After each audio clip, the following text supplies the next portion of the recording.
ಈ blouse ವರ್ಕಲ್ಲಿ first 2 lines ಜರಿ ಥ್ರೆಡ್ಡಲ್ಲಿ ಹಾಕಿದ್ದೀನಿ. ಕಾಪರ್ ಕಲರ್ ತೊಗೊಂಡಿದ್ದೀನಿ. ಇದು ಬ್ಲೌಸ್ಗೆ ಮ್ಯಾಚಿಂಗ್ ಇದೆ. ಈಗ ನಾನು ಮ್ಯಾಚಿಂಗ್ ಕಲರ್ ಥ್ರೆಡ್ 2 ಎಳೆ ದಾರ ತೊಗೊಂಡು ಸ್ಟೆಮ್ ಸ್ಟಿಚ್ಚನ್ನು ಹಾಕ್ತಾ ಇದ್ದೀನಿ. ಈ ಒಂದು ಪ್ಯಾಟರ್ನು 2 ಎಳೆ ದಾರದಲ್ಲೇ ಯಾಕೆ ಹಾಕ್ತಾ ಇದ್ದೀನಿ ಅಂದರೆ, ಈ ದಾರ ಸ್ವಲ್ಪ ತಿಕ್ಕಾಗಿದೆ, ಅಂದರೆ ಡಾರ್ಕ್ ಕಲರ್ ಆಗಿರೋದ್ರಿಂದ ಇನ್ನು ಸ್ವಲ್ಪ ದಪ್ಪ ಬರೋದು ಬೇಡ, ಲೈಟಾಗಿ ಕಾಣಬೇಕು ಅಂತ, ಒಂದು ಲೈನ್ ಕಾಣಲಿ ಅಂತ ಇದನ್ನು ಹಾಕ್ತಾ ಇರೋದು ಅಷ್ಟೇ. ಸ್ಟೆಮ್ ಸ್ಟಿಚ್ಚನ್ನು ಹಾಕ್ತಿದ್ದೀನಿ. ಇದಾದಮೇಲೆ ನಾವು ನಾರ್ಮಲ್ ಆಗಿ ಬೀಡ್ಸು, ಸ್ಟೋನ್ ಲೇಸು ಈ ಥರ ಏನೋ ಮಾಡ್ತೀವಲ್ಲ, ಆದರೆ ಬಟ್ ಇಲ್ಲಿ ನಾನು ಸ್ವಲ್ಪ ಡಿಫ್ರೆಂಟ್ ವರ್ಕ್ ಮಾಡ್ತಿದ್ದೀನಿ. ಹಾಗಾಗಿ ವಿಡಿಯೋನ ಕೊನೆ ತನಕ ನೋಡಿ, ಮಧ್ಯದಲ್ಲಿ ಸ್ಕಿಪ್ ಮಾಡದೆ. ಹೊಸಬ್ರು ಸಬ್ಸ್ಕ್ರೈಬ್ ಮಾಡದೇ ಇರೋರು ದಯವಿಟ್ಟು ಸಬ್ಸ್ಕ್ರೈಬ್ ಮಾಡ್ಕೊಳ್ಳಿ. ಈಗ ಇದೇ ರೀತಿ ಸ್ಟೆಮ್ ಸ್ಟಿಚ್ಚನ್ನು ನಾನು ಹಾಕಿ ಮುಗಿಸ್ಕೊಳ್ತೀನಿ.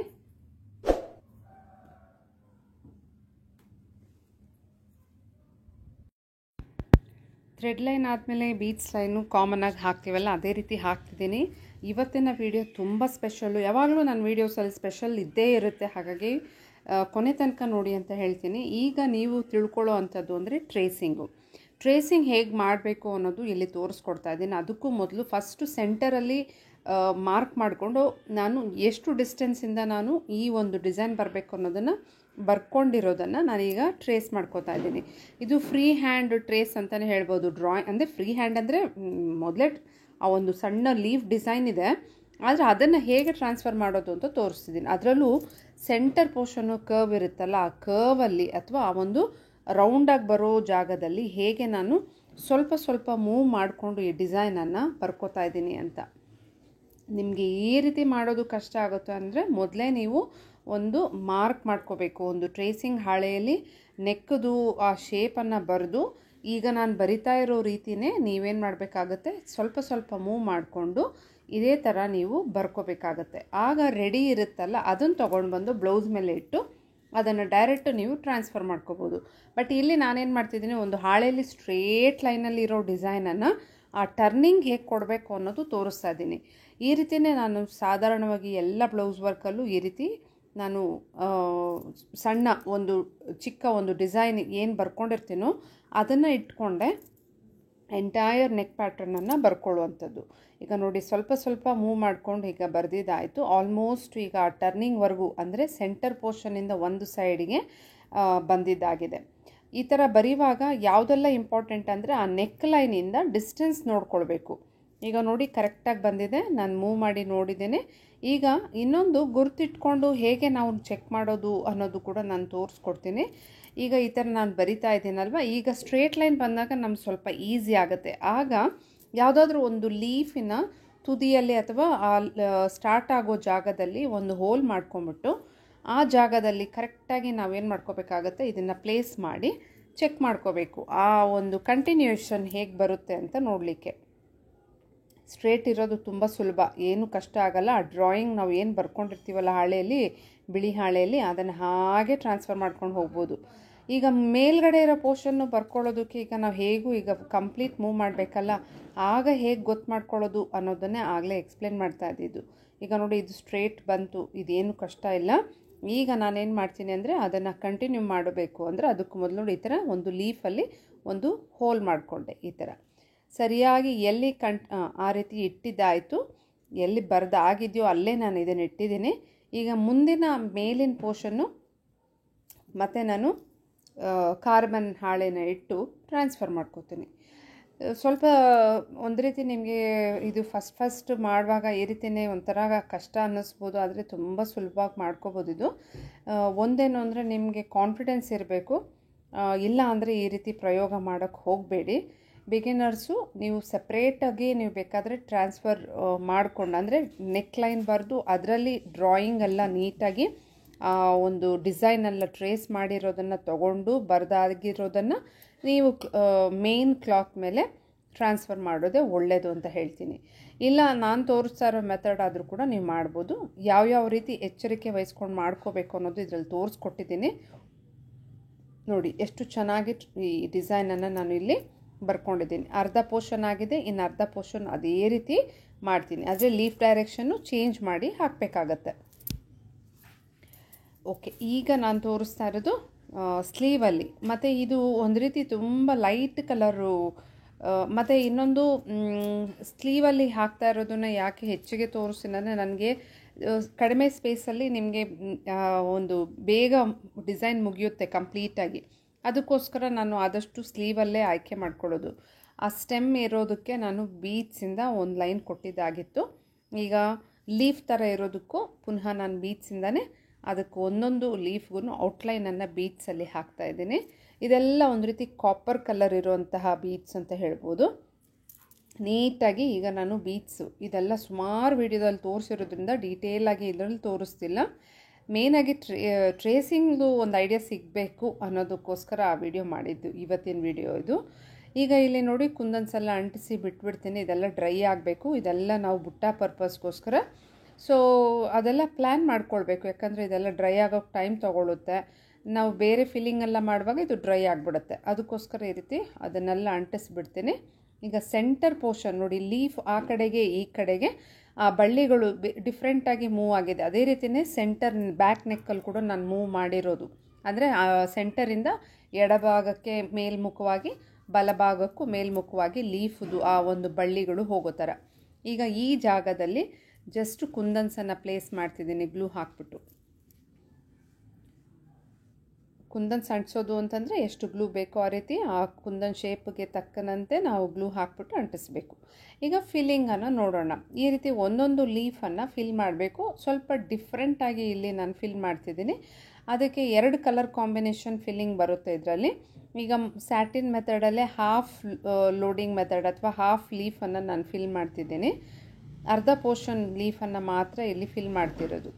ಸೆಂಟರ್ ಲೈನ್ ಅಂತ ಅಂದ್ಕೊಂಡ್ರೆ ಅದರ ಆ ಕಡೆ ಅಥವಾ ಈ ಕಡೆಗೆ ನಾವು ಯಾವುದು ಕಲರ್ ಅಂದ್ಕೊಂಡಿದ್ದೀವಿ ಆ ಕಲರ್ 2 ಎಳೆ ದಾರ ತೊಗೊಂಡು ಸ್ಯಾಟಿನ್ ಮೆಥಡಲ್ಲೇ ಫಿಲ್ ಮಾಡಿಕೊಂಡು ಈಗ ನೋಡಿ ಅದಕ್ಕೆ ಔಟ್ಲೈನನ್ನು ಚೈನ್ ಸ್ಟಿಚ್ಚಲ್ಲಿ ಕೊಡ್ತಿದ್ದೀನಿ. ಔಟ್ಲೈನ್ ಅಂದರೆ ಅದರೊಳಗಡೆ ಬೀಡ್ಸ್ಗೆ ಹೊಂದಿಕೊಂಡು ಈಗ ಇದು ಎಂಡ್ ನಾಟ್ ಹಾಕ್ಬಿಡ್ತೀನಿ. ಇದು ಕಂಪ್ಲೀಟ್ ಆಗಿದೆ.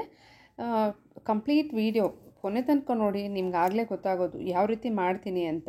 ತುಂಬ ಜನ ಪೂರ್ತಿಯಾಗಿ ನೋಡೋದೇ ಇಲ್ಲ, ಸ್ಕಿಪ್ ಮಾಡಿಬಿಡ್ತೀರಾ, ನಿಮ್ಗೆ ಅರ್ಥ ಆಗೋದೇ ಇಲ್ಲ.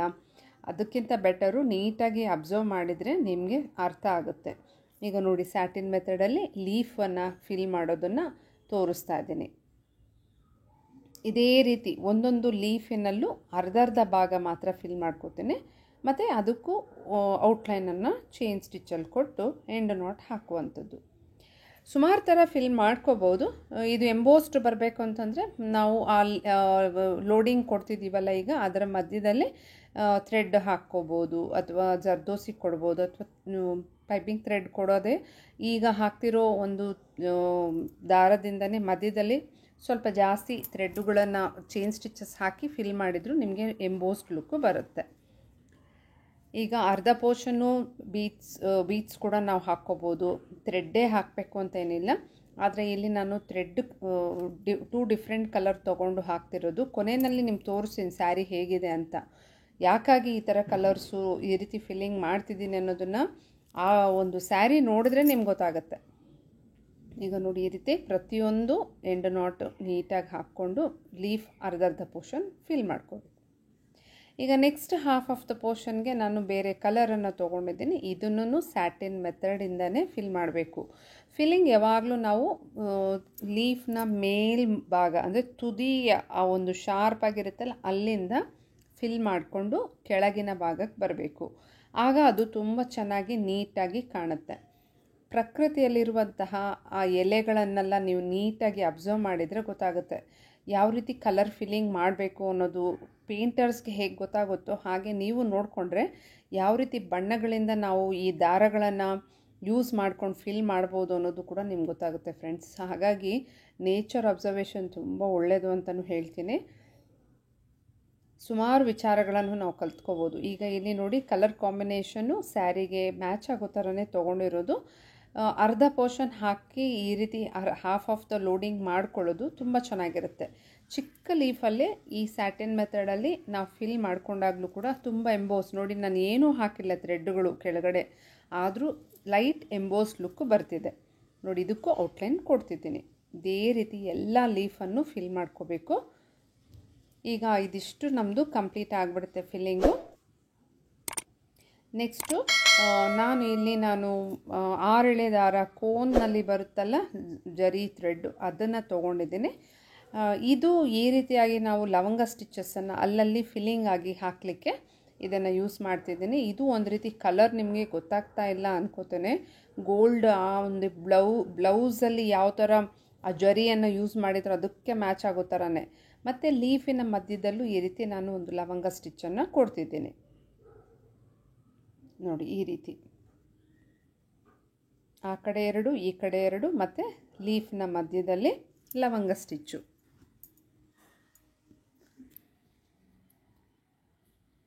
ಎರಡು ಬಾರಿ ಸುತ್ತಬಿಟ್ಟು ಹಾಕ್ತಿದ್ದೀನಿ. ಸಿಂಗಲ್ ಟೈಮ್ ಕೂಡ ಸುತ್ಕೋಬೋದು ಲವಂಗ ಸ್ಟಿಚ್ಗೆ. ಆ ಫ್ರೆಂಚ್ ನಾಟಿಗೆ ಟ್ವೈಸ್ ಸುತ್ತೋದು, ಸಿಂಗಲ್, ಈ ಥರ ಎಲ್ಲ ಇರುತ್ತೆ. ನೀವು ಯಾವ ರೀತಿ ನಿಮಗೆ ಔಟ್ಲುಕ್ ಬೇಕು ಅನಿಸುತ್ತೋ ಆ ಒಂದು ರೀತಿ ನೀವು ಅದನ್ನು ಫಾಲೋ ಮಾಡಿದರೆ ಆಯಿತು.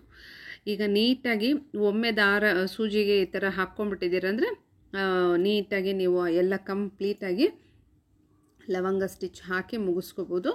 ಬೇಕು ಅಂತಂದರೆ ದೊಡ್ಡ ಚಮಕಿ ಇತ್ತು ಅಂದರೆ ಅದನ್ನು ಆ್ಯಡ್ ಮಾಡ್ಕೋಬೋದು. ಆದರೆ ಈ ಡಿಸೈನು ಇದೆಲ್ಲ ಕಸ್ಟಮರ್ಸ್ಗೆ ಯಾವ ರೀತಿ ಬೇಕು ಅಂತ ಅವ್ರು ಕೇಳಿರ್ತಾರೋ ಅದರಂತೆ ನಾವು ಮಾಡಬೇಕಾಗತ್ತೆ. ಈಗ ನೋಡಿ ಆಲ್ಮೋಸ್ಟ್ ಇದೇ ಥರ ಹಾಕಬೇಕು. ಈಗ ನೆಕ್ಸ್ಟು ನಾನು ಮಾಡ್ತಾ ಇರೋ ಕೆಲಸ ಅಂತಂದರೆ ಇದಕ್ಕೆ ಔಟ್ಲೈನ್ ಹಾಕೋದು. ಜರಿ ಥ್ರೆಡಲ್ಲಿ ಅದು ಕೂಡ ಪ್ರತಿಯೊಂದು ಡೀಟೇಲ್ಡ್ ಒಂದು ಲುಕ್ ಬರಬೇಕು ಅಂತಂದರೆ ಅದಕ್ಕೆ ಔಟ್ಲೈನ್ ಕೊಟ್ಟಾಗಲೇ ಅದರದ್ದು ಫಿನಿಶಿಂಗ್ ಬರುತ್ತೆ. ಅದಕ್ಕೋಸ್ಕರ ಈಗ ನಾನು ಏನು ಮಾಡ್ತಿದ್ದೀನಿ, ಚೈನ್ ಸ್ಟಿಚ್ ಹಾಕ್ಕೊಂಡು ಜರಿ ಥ್ರೆಡ್ಡು ತೊಗೊಂಡು ಹಾಕ್ತಾ ಇರೋದು. ಇದು ಅಷ್ಟೇ ಕಾಪರ್ ಕಲರಲ್ಲಿರುವಂತಹ ಜರಿ ಅಂತ ಹೇಳ್ಬೋದು. ಆದರೆ ವಿಡಿಯೋದಲ್ಲಿ ತುಂಬ ಕ್ಲಾರಿಟಿಯಾಗಿ ಗೊತ್ತಾಗಲ್ಲ. ಇನ್ನೊಂದು ವಿಚಾರ ಹೇಳಲೇಬೇಕು ಫ್ರೆಂಡ್ಸ್, ಆದಷ್ಟು ನಾವು ಡೇ ಟೈಮಲ್ಲಿ ವರ್ಕ್ ಇಂಥ ಒಂದು ಬ್ಲೌಸ್ ಅಂದರೆ ತುಂಬ ಗಾಡಿಯಾಗಿ ಅಥವಾ ಶೈನಿಂಗ್ ಹೆಂಗೆ ಹೊಡಿತಾ ಇದೆ ನೋಡಿ, ಈ ಥರ ತುಂಬ ಶೈನಿಂಗ್ ಇರುವಂತಹ ಆ ಒಂದು ಜರಿ ಇರುವಂತಹ ಬ್ಲೌಸ್ ಮೇಲೆ ವರ್ಕ್ ಮಾಡುವಾಗ ಆದಷ್ಟು ಬೆಳಕು ಅಂದರೆ ಡೇ ಟೈಮ್ ಬೆಸ್ಟು. ಲೈಟಿಂಗಲ್ಲಿ ಕುತ್ಕೊಂಡು ನಾವು ಮಾಡಿದರೆ ಆ ಲೈಟಿಗೆ ಇದು ರಿಫ್ಲೆಕ್ಟ್ ಆಗಿ ಕಣ್ಣೆಲ್ಲ ಒಂಥರ ಆಗ್ತಾ ಇರುತ್ತೆ. ಸೊ ಈ ರೀತಿಯೇ ಔಟ್ಲೈನ್ ಕೊಟ್ಟು ಮುಗಿಸ್ಕೊಳ್ಬೇಕು. ನೋಡಿ ಎಷ್ಟು ಬ್ಯೂಟಿಫುಲ್ಲಾಗಿ ಬಂದಿದೆ. ಸ್ಲೀವ್ ಇಷ್ಟೇ ಇರೋದು, ಹಾಗಾಗಿ ಪುಟ್ಟಾಸು ಹಾಕಿದ್ದೀನಿ. ತುಂಬ ಕ್ಯೂಟಾಗಿ ಕಾಣ್ತಿದೆ ಅಲ್ವಾ ನೋಡಿ. ಈ ರೀತಿಯಾಗಿ ಫಿಲ್ಲಿಂಗ್ ಬಂದಿದೆ. ನೋಡ್ಲಿಕ್ಕೆ ನಿಮಗೆ ಈ ರೀತಿ ವಿಡಿಯೋದಲ್ಲಿ ಒಂಥರ ಕಾಣುತ್ತೆ, ಆದರೆ ನಿಜವಾಗ್ಲೂ ಹತ್ತಿರದಿಂದ ನಾನು ನೋಡ್ತಿದ್ದೆಲ್ಲ ತುಂಬ ಗ್ರ್ಯಾಂಡ್ ವರ್ಕ್ ಬಂದಂಗಿತ್ತು. ತುಂಬ ಚೆನ್ನಾಗಿದೆ ಈ ವರ್ಕ್ ಕೂಡ ನೋಡಿ. ಸ್ಯಾರಿ ಈ ರೀತಿ ಇದೆ. ಸೀರೆಯಲ್ಲಿ ನೋಡ್ತಾ ಇದ್ದರೆ ನೋಡಿ ಆ ಒಂದು ಶೇಪು ಲೀಫ್ ಥರನೇ ಬರುತ್ತೆ. ಕಲರ್ಸ್ ಎಲ್ಲ ನೋಡಿ, ಅದಕ್ಕೋಸ್ಕರ ಆ ಲೀಫ್ ಡಿಸೈನ್ ನಾನು ತೊಗೊಂಡಿದ್ದೀವಿ. ಕಸ್ಟಮರು ಯಾವುದೇ ಸೆಲೆಕ್ಟ್ ಮಾಡಿರಲಿಲ್ಲ, ನಂದು ಓನ್ ಮಾಡಿರುವಂಥದ್ದು. ಸುಮಾರು ಬಾರಿ ನಾನು ಸೀರೆನಲ್ಲಿರುವ ಡಿಸೈನ್ಸನ್ನು ಪ್ಯಾಟರ್ನ್ಸನ್ನು ನೋಡಿನೇ ಮಾಡ್ತಾ ಇರ್ತೀನಿ ನೋಡಿ.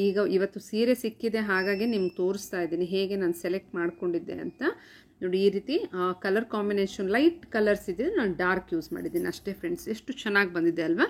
ನೀವು ಟ್ರೈ ಮಾಡಿ, ಬಹಳ ಸೊಗಸಾಗಿ ಬ್ಲೌಸ್ ಡಿಸೈನ್ಸ್ ಮಾಡಿ ಎಂಜಾಯ್ ಮಾಡ್ಬೋದು. ಸಬ್ಸ್ಕ್ರೈಬ್ ಮಾಡಿ, ಸಪೋರ್ಟ್ ಮಾಡಿ. Bye friends.